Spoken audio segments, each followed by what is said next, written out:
Aujourd'hui, on a préparé une présentation sur les droits et obligations en vertu de la loi et la santé et sécurité au travail. Donc, je suis avec Yann Robert, notre représentant à la prévention, et Hélène Robert également, représentant de la prévention. Donc, mettons, si vous me décriviez, Hélène, un petit peu votre expérience en prévention là, au syndicat.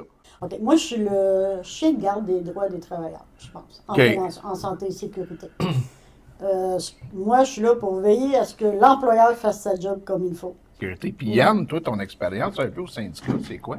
Mon expérience au syndicat, ben d'abord, dans une ancienne vie, j'ai comme débuté, moi, syndicalement comme vice-président au Litige grief. Ensuite, quand on a fusionné, qu'on est devenu le CISMO, j'ai été vice-président de mon ancienne composante, les SRSR. Okay. Et ben, à force de faire des relations de travail, à un moment donné, j'avais besoin de changer un petit peu. Puis la santé et sécurité, là, dans certaines de nos installations, me touchait à cœur particulièrement. Là. Fait que, quel genre d'installation qu'on parle là, ici? Ben là, c'est sûr que moi, je travaille beaucoup au niveau des RAC, les résidences assistance continue. Okay. Là.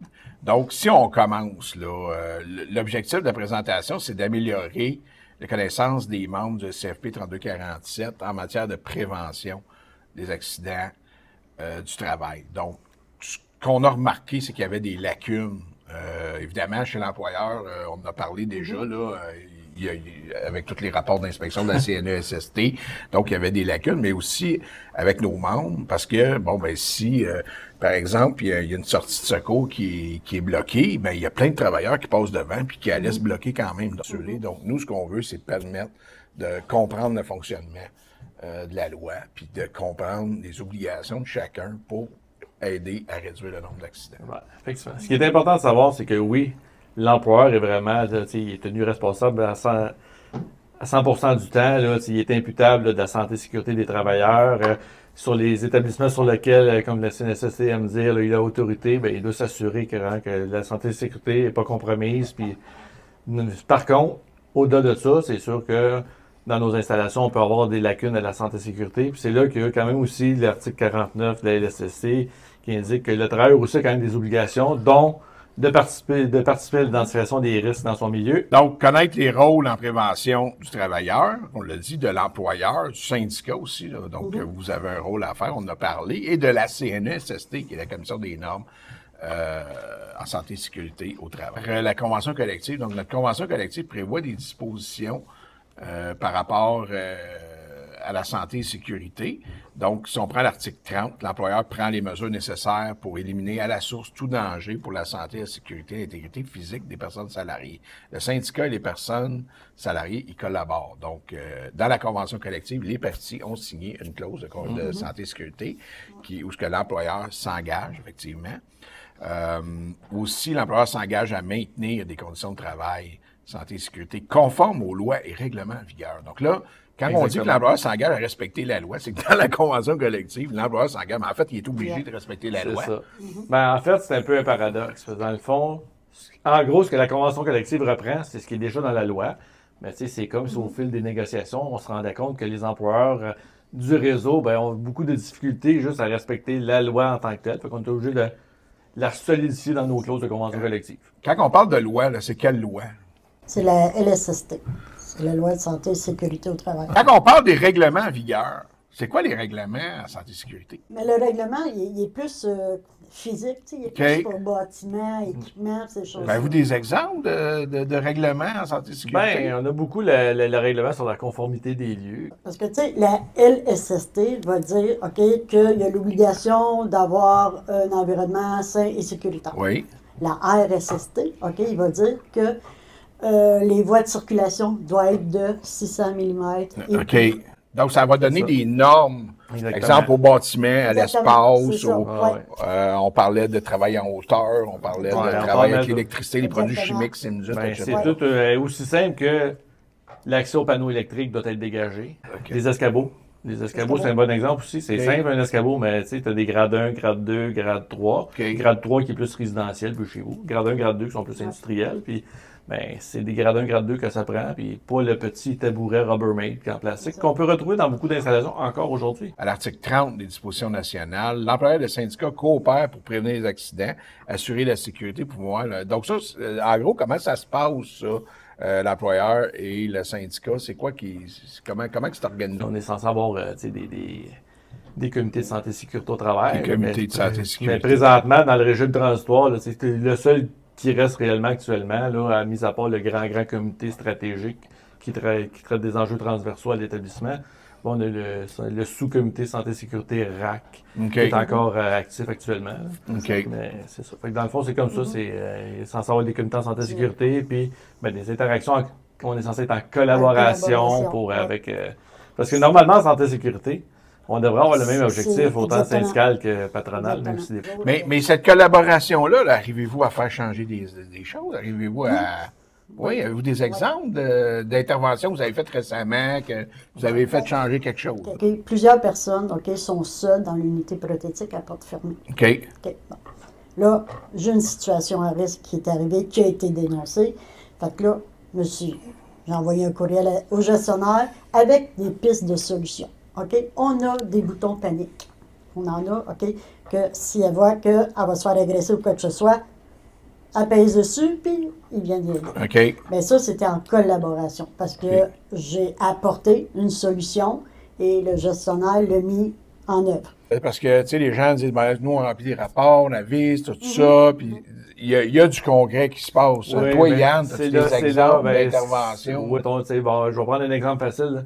Au niveau des racks, si j'ai des angles morts, avec une clientèle TGC, on dit, ça va prendre, mettons, des miroirs d'angle pour savoir si je m'en vais vers tel corridor, est-ce qu'il y a un enjeu, est-ce qu'il y a un danger. Donc, ça a été mis en dérogation. Ça prendrait... Fait que, au début, la SNES, c'est ça, c'est comme un avertissement qu'elle donne. Elle ne donne pas tout de suite le constat, elle dit là, tu mets ça en place. Quand elle fait un suivi, ça voit que ça n'a pas été fait, là, ça devient comme un constat d'infraction. Puis il peut y avoir des récidives éventuellement avec jusqu'à l'amende. Jusqu'à l'amende, effectivement. Parlant d'amende, là, pour le fun, c'est quoi les amendes qu'un employeur peut avoir? Les amendes, dans notre cas, ce qui nous intéresse beaucoup, c'est l'article 236 de la LSST, puis l'article 237. Le 236, ça veut dire que c'est quelqu'un qui contrevient à la LSST puis qui refuse de s'y conformer. Pour la personne physique, de ne pas se conformer à l'article 236, ça peut aller une première offense de 600 à 1500 $. Première récidive de 1500 $ à 3000 $. Puis pour toute autre récidive, c'est de 3000 à 6000 $, c'est additionnel. Par personne, pour à chaque fois. Ça, c'est la personne physique. La personne morale, toujours dans l'article 236, mais elle, ça peut aller, première offense de 1500 à 3000 tout de suite. Après ça, de 3000 à 6000. Et de 6 000 jusqu'à 12 000 Ça intéresse quelqu'un d'aller voir ça. Là. Mais on peut aller sur le CNSST. Vous avez le cadre d'émission des constats d'infraction. C'est 48 pages. Un travailleur pourrait être considéré comme une personne ne respectant pas la loi ou mettant en danger. Oui, c'est pour ça qu'on insiste beaucoup sur de bien déclarer les choses, de déporter vos équipements de protection quand c'est requis obligatoire, parce que la SNES pourrait débarquer, un inspecteur de la SNES pourrait débarquer, puis voir que c'est le salarié aussi qui compromet sa propre santé et sécurité et le mettre à l'amende. Si tu ne l'as pas déclaré, là, cette situation-là, tu as mis quelqu'un en danger. Bon, à l'article 31 des dispositions nationales de la Convention collective, donc, aux fins de l'application de la présente Convention, ni la direction, ni le syndicat, ni le représentant n'exercent de menace, contrainte ou discrimination contre une personne salariée à cause de sa race, sa couleur, blablabla, et de l'exercice d'un droit que lui reconnaît la Convention collective. Donc, si moi, là, conformément au comité de santé, conformément aux règles dans l'entreprise, dans le 6, j'identifie des dangers, je remplis des rapports, est-ce que l'employeur peut exercer des représailles puis me punir à cause de ça? Absolument pas, c'est même le contraire. Parce que l'employeur qui émettrait des représailles pour avoir fait valoir fait l'exercice d'un droit, ou qui est juste menacé de dire, regarde, ça serait pas bon pour ton dossier, juste ça, c'est lui, dans le fond, qui est illégal. C'est lui qui contrevient à la loi. Il n'a pas le droit de faire ça. Fait que ça, c'est réprimandable. Là, donc, si, supposons, les gens qui disent « Ah, moi, j'ai peur de remplir un rapport, j'ai peur que le boss m'aime pas, j'ai peur que le boss me target, me mette dans sa mire. » on s'entend que si c'est le cas, si ça l'arrive... Il y a des recours. Donc, la loi sur la santé et sécurité au travail, l'objectif de la loi, c'est d'éliminer les dangers à la source. Donc, ça, c'est l'article 51. Est-ce qu'on a des exemples de moments où est-ce qu'on peut éliminer le danger à la source? C'est-à-dire qu'on identifie un danger, on peut l'éliminer straight, là. Bien facile. L'hiver s'en vient. L'hiver, la glace sur nos trottoirs, des fois dans nos entrées, c'est un enjeu. Si on a nos bacs à sel et nos pelles de bacs à sel, quand on arrive et qu'on met le sel sur la glace, on l'élimine à la source, on enlève la glace. Il y en a beaucoup qui vont se reconnaître, OK? Ils font sécher les toiles des résidents, tu sais, pour les lève-personnes. Ils font sécher ça sur la rampe. Les rampes, oui. OK? Puis là, moi, je m'en viens un matin, bam, je m'enfarge là-dessus, puis je me casse une cheville ou quelque chose comme ça. Mais tu sais, j'aurais pu éliminer, OK, le danger à la source. Puis ça, là, mettons, là, j'ai joué de la glace sur le trottoir ou une toile dans le passage. Est-ce que je remplis un rapport, j'avise mon boss, puis j'attends que quelqu'un fasse de quoi? Ce que je conseille, OK, c'est de l'enlever, la toile. OK, là, tu l'as éliminé. Là, il n'y a plus de danger, il n'y a plus personne, OK? J'avise le gestionnaire et je remplis un DEA. OK. Même si je l'ai enlevé, je le remplis quand même. Pour éviter la récurrence. Et voilà, c'est ça. Puis là, ce qui est impossible d'éliminer le danger, c'est quoi le rôle de contrôler et réduire les risques? C'est ça. Donc là, contrôler et réduire les risques, ça vous des exemples de ça? Ça, ben, on va prendre mettons, l'exemple d'un usager qui est TGC, tu sais, trouble grave du comportement. Oui, okay. Ben là, on va voir, ben, est-ce que, bon, ça va prendre une grille de prévention active pour voir, ben, tu sais, qu'est-ce qu'on met en place, tout dépendamment du comportement qu'il y a, de l'intensité du comportement. Il va y avoir les aménagements préventifs aussi, tu sais, aménager le milieu en conséquence. Puis il va y avoir aussi, ben, juste entre nous aussi, de savoir, ben, c'est quoi notre méthode de travail, notre méthodologie d'équipe. C'est que, puis, est-ce qu'on a besoin d'un plan de retrait stratégique rendu une certaine... Admettons, moi, OK, je rentre dans la chambre de monsieur Untel. Tous les matins, OK, monsieur Untel, il me dit « Salut, ma petite bip, bip, bip. » OK? Bon. Ben là, regarde, à un moment donné, là, ça me tente plus de rentrer dans cette chambre-là, OK? Fait que là, qu'est-ce que je fais? J'identifie mon risque. Mon risque, OK, il est psychologique. Et là, à force de me faire dire ma petite bip, bip, bip à tous les Là, le bip, bip, bip, c'est quoi, là? Des anticrites, tabarnak? OK, c'est bon. OK. Ah, OK. Il y en a qui font ça. Ah, bon, OK, c'est bon. OK. Fait que, tu sais, là, j'ai identifié mon risque. Tu as identifié le risque, exactement. Je l'ai déclaré. Parce qu'il y a de la récurrence aussi. OK. Comme aujourd'hui, c'est hey, encore toi, ma petite crise. Demain, ça va être encore toi, ma petite crise de tabarnak de ce titibois. Hey, parce que c'est ça, ça va en gradation. Moi, je l'identifie. OK, pour ma santé psychologique, c'est pas bon. J'avise mon gestionnaire. Je remplis mon formulaire de déclaration d'événements accidentels. J'en envoie une copie à mon syndicat. Je m'en garde une. OK. Fait que là, OK. Là, je l'identifie, OK, mais qu'est-ce que je fais pour régler ça? Je peux pas, là, je peux pas...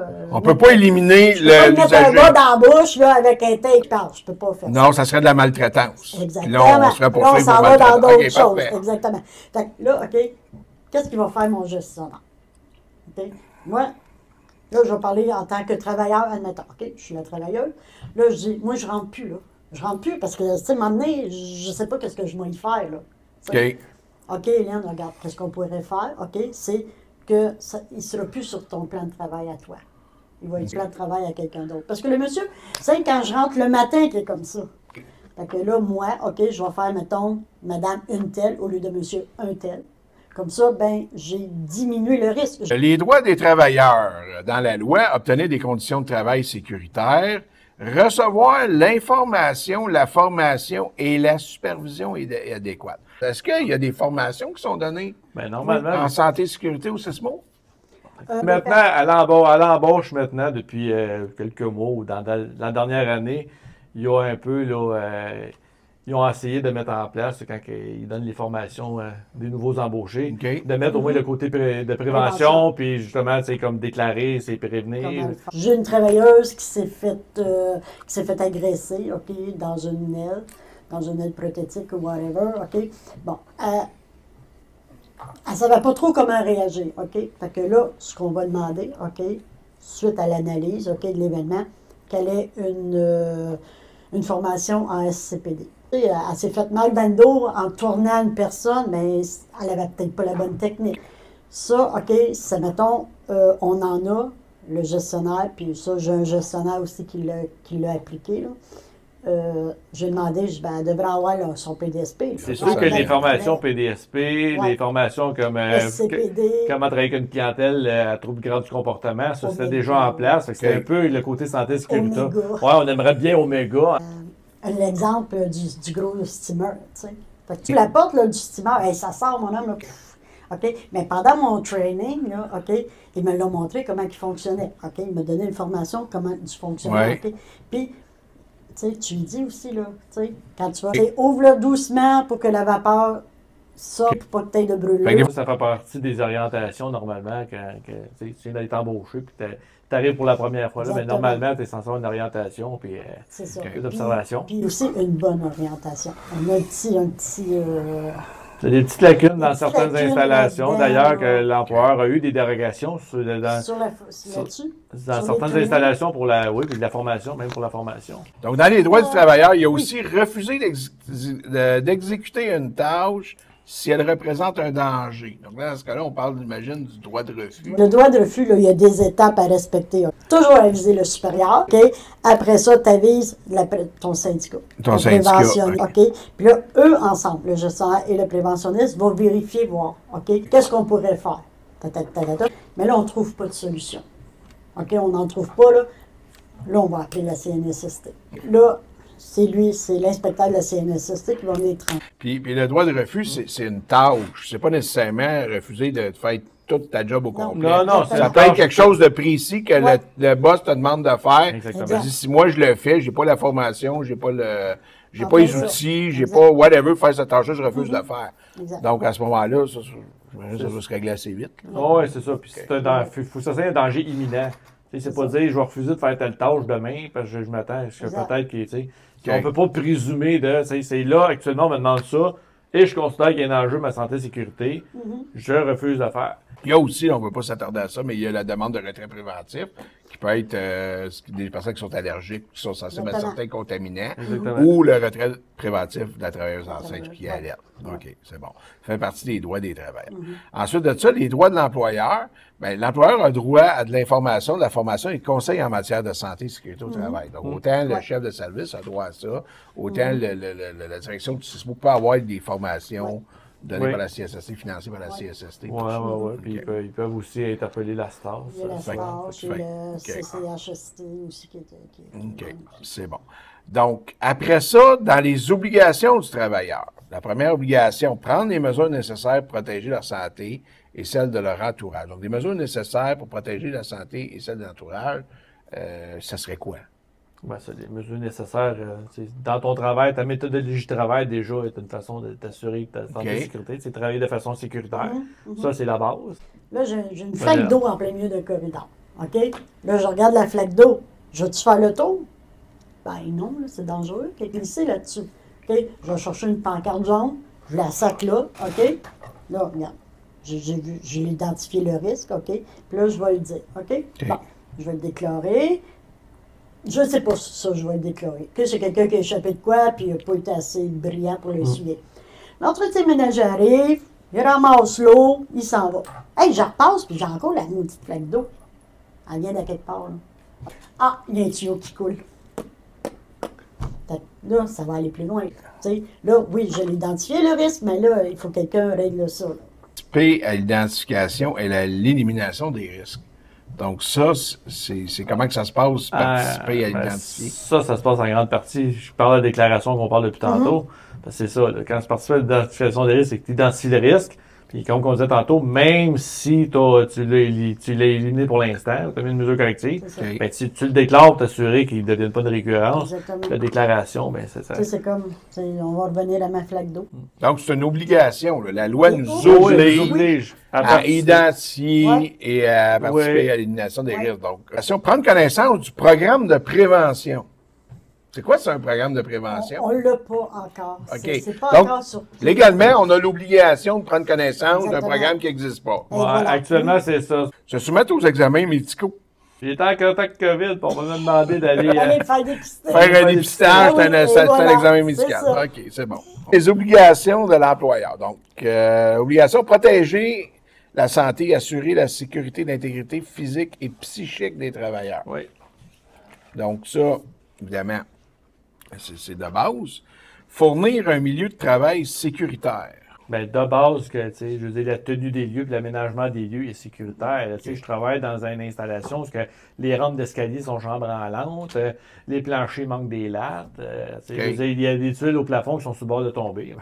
Je ne suis pas dans un environnement sécuritaire. Puis, tu n'as pas aucun protocole d'évacuation, ces choses-là. Tu n'as même pas les instincteurs sont même pas... Ils sont même pas à jour. Là, maintenant, ils s'en viennent, mais on a eu des instincteurs à passer date pendant longtemps. Ça, l'employeur doit s'assurer que l'organisation du travail et les méthodes de travail sont sécuritaires. Oui, absolument. Donc, mettons, si on parle d'organisation du travail, c'est quoi pour vous, là? Ben, l'organisation du travail. C'est la méthodologie de travail, la façon de sécuriser. Ça, c'est les méthodes de travail. C'est ça. Mais l'organisation, c'est quoi? Mais tu sais, avant d'utiliser ton couteau, tu sais, vérifie qu'il soit comme, tu sais, que le garde est encore là. Absolument, c'est ça. Ça, avant de commencer, vérifie si tous tes outils sont sécuritaires, tout ça. OK. Ben, c'est aussi simple que des fois, dans certaines installations, des fois, on avait des véhicules qu'on peut utiliser. Bon, ben, avant d'utiliser le véhicule, ben, tu avais un petit pad pour faire le tour, voir est-ce que les pneus sont tous bien gonflés. Donc, dans le fond, l'employeur met en place un mécanisme qui fait que, mettons, avant de faire telle tâche, je dois m'assurer des préalables, des choses préalables. C'est ça, exactement. C'est bon. OK. Ensuite de ça, fournir du matériel sécuritaire et assurer son maintien en bon état. Avez-vous des cas de matériel qui n'est pas sécuritaire ou en bon état? Oui, dans certains de nos ateliers, on avait, mettons, des bantis avec il manquait un garde. Okay. La garde d'acier n'était pas là. Puis souvent, malheureusement, des fois, c'est nos salariés qui trouvaient que c'était plus facile quand le garde ou le garde. Mais ça prend garde. Ou bien non, souvent, la machinerie où tu as des courroies, le mécanisme à courroie, il faut que la porte. Faut pas que tu aies accès aux courroies en tant que travailleur, fait qu'il faut que ça soit vissé. Faut pas que ça soit plus qu'un crayon. Fait qu'il faut pas que ça soit vissé vraiment avec des noix là, que tu peux pas défaire, parce que si tu peux ouvrir la porte et avoir accès, l'employeur est en dérogation dans ce temps-là. Ou un levier, un lève-personne. Personne, là, il ne peut pas lever plus que 200 livres, puis la personne qui est dans le lit en pèse 500. Pas sécuritaire, là. Il est en bonne condition, mais il n'est pas sécuritaire. Informer les travailleurs des risques liés à leur travail et leur assurer la formation, l'entraînement et la supervision nécessaires. Ça, on a déjà parlé. Oui, puis ça touche beaucoup l'identification des risques, puis le fameux programme de prévention qui serait mis en place suite à ça. Donc, si, mettons, le programme me demande de faire une tâche, puis dans cette tâche-là, il y a des risques, il doit m'informer des risques. Absolument, oui. Il dit, tu vas aller faire ça, mais fais attention. Ouais. Quand tu vas virer le coin, il fait noir, peu importe. OK, c'est bon. Nommer les personnes responsables de la santé et sécurité au travail. Respecter les mêmes obligations qui sont imposées aux travailleurs lorsqu'ils exécutent les mêmes travaux. Fait que si ton boss vient t'aider, vient faire le même job que toi. Il est censé faire tout comme toi. Si ça prend des capes d'acier, ça prend des capes d'acier. Si ça prend des lunettes, ça prend des lunettes. Exactement. C'est ça. Si toi, il faut que tu travailles avec des jeans, des souliers fermés, puis, je veux dire, puis pas de bijoux, ben, ton chef de service qui vient t'aider sur le plancher n'est pas censé être en talon haut avec un mini-jupe ou un petit tailleur. OK. Quand on va, mettons, faire une inspection des lieux, OK, si on va dans les cuisines, nous sommes obligés, nous aussi, d'avoir des capes d'acier. Ouais. Les recours, là, mettons, là, si on s'aperçoit que l'employeur ne respecte pas les règles en santé et sécurité, c'est quoi qu'on peut faire? Ben là. On peut faire l'appel à la CNESST. Oui. Okay, mais avant de faire l'appel à la CNESST, on va s'organiser à l'interne. Il faut faire toutes les étapes. Comme exemple, OK, il y a une place, OK, on avait beaucoup de violence, fait que ils ont déclaré, OK. En déclarant, moi, j'ai rejoint l'AGP qui s'occupe de la violence, OK, le PPMET, Bureau de santé. OK. Là, on a jasé avec le gestionnaire, j'ai une rencontre avec le gestionnaire, on a mis des choses, on a demandé à la gestionnaire qu'elle mette des choses en place. Un mois plus tard, je reçois encore des DA, donc la gestionnaire, comme fucking rien fait, là, OK. Bien là, c'est moi-même qui ai fait la plainte à la CNESST. Okay. Parce qu'on l'a essayé à l'interne, il n'y a rien qui a été fait, bam, t'appelles la CNESST. Okay. Ça, c'est un recours. C'est bon. Les autres recours, ben, il y a le grief, évidemment. Absolument, il y a le grief, oui, à cause de nos articles de convention. On a parlé tantôt du droit de refus. Ouais. Puis, les mesures pénales, ça aussi. Là, C'est ça, on en a parlé tantôt aussi, des mesures pénales, effectivement. Puis comme je mentionnais, oui, il y a des grosses amendes, mais ça pourrait aller jusqu'à, dans certains cas, un employeur peut être tenu négligence criminelle, peut aller jusqu'à 7 ans de pénitencier, j'ai déjà vu. La loi, la L4S, là, c'est la loi Services sociaux, santé, sécurité. Oui, oui. Okay? Puis la LSST, ben, il n'y en a pas une mieux que l'autre là, dans okay? Fait que la loi, OK, sur la santé et sécurité, puis la loi sur les services sociaux, mais il n'y en a pas une qui a sur l'autre. Si je comprends bien, mettons, il y aurait un médecin qui prescrit quelque chose, il dit, bon, ben, avec tel usager, vous allez faire telle intervention, psychiatre, exemple. Et là, cette intervention-là, vous venez pour la faire, puis vous apercevez que si vous la faites, c'est dangereux. Est-ce que la sacro-sainte parole du médecin a prévalence sur votre sécurité? Absolument pas. Puis il y a même une décision récente de l'Institut Pinel où ce que la prescription de médecin était reconnue comme mettre en danger la santé et la sécurité des travailleurs et que tous les travailleurs qui avaient fait un droit de refus, bien, leur droit de refus par la SNES avait été reconnu, valable. Et, les soins à domicile, OK? Les filles allaient là, puis c'était vraiment là...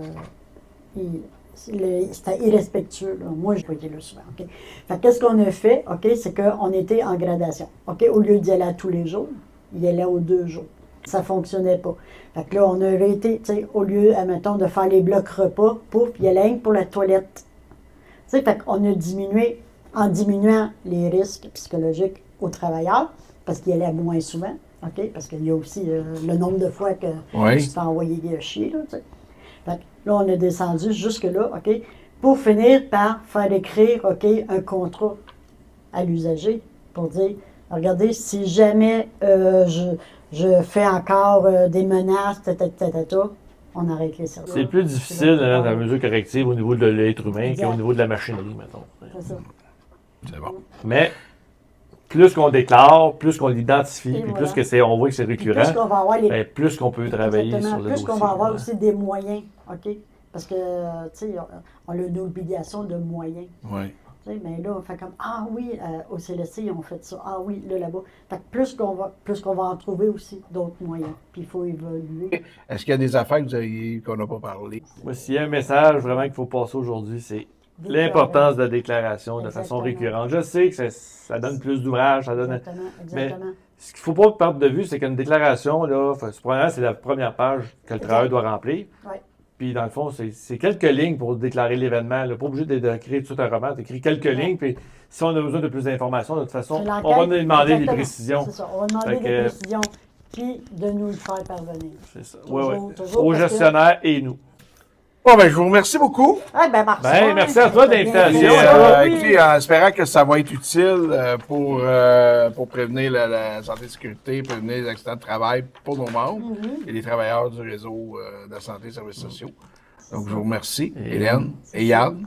Et ça nous a fait plaisir. C'était un plaisir.